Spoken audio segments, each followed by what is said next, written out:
अभिनंदन. मोठी जबाबदारी घेऊन तुम्ही दोघे घरी जाताय.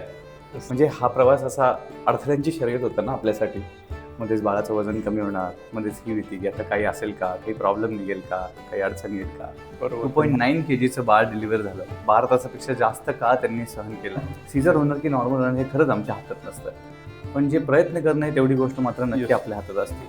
आम्हाला वाटलं नव्हतं की माझ्या वाईफची डिलिव्हरी नॉर्मल होईल, पण तिने पण खूप छान प्रयत्न केला आणि सरांनी पण ती शेवटी नॉर्मल डिलिव्हरी घडवून आणली.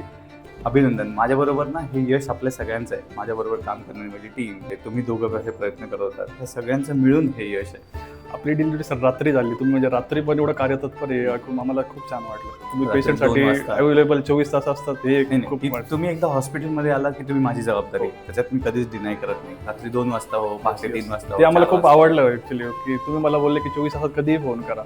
आम्ही त्याच्यामुळे निश्चिंत होतो आणि स्ट्रेस फ्री होतो आणि खरंच खूप छान. तुमचे मनपूर्वक आभार आणि सर्व स्टाफचे पण थँक्यू.